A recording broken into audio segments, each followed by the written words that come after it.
حتى في رمضان يا عمرو، معقول كده؟ رمضان ده احنا في رمضان. طب واخبار كهرباء ايه يا عمرو؟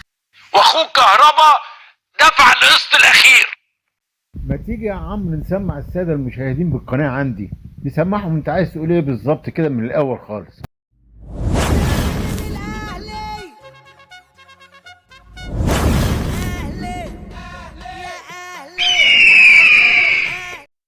يلا بينا نسمع عمرو قال ايه، بس حضرتك لو ما اشتركتش بالقناه تشترك بالقناه وتفعل زر الجرس عشان يوصل لكل مشترك، وفضلا وليس امرا تعمل لايك للفيديو.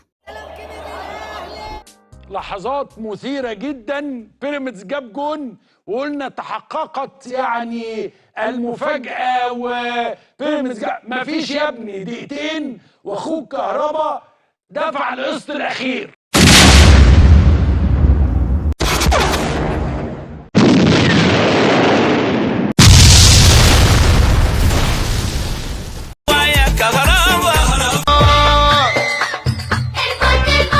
ضحكتك فيها كهربا.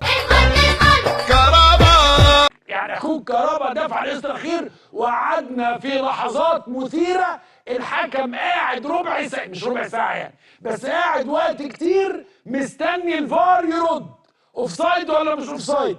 وطبعا في النهايه قال ان ده قرار الحكم وقرار الفار مش اوفسايد، والتعادل بين الاهلي وبيراميدز وباقي 10 دقايق.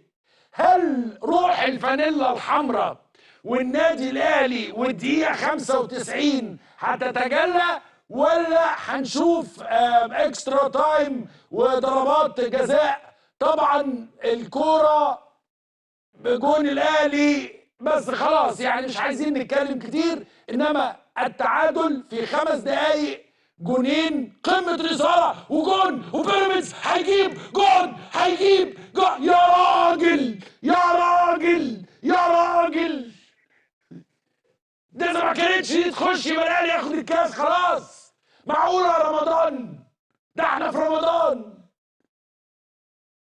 لا لا لا لا، عامله زي كوره محمد صلاح اللي كانت على الخط وش الناوي حبك يمسك دلوقتي.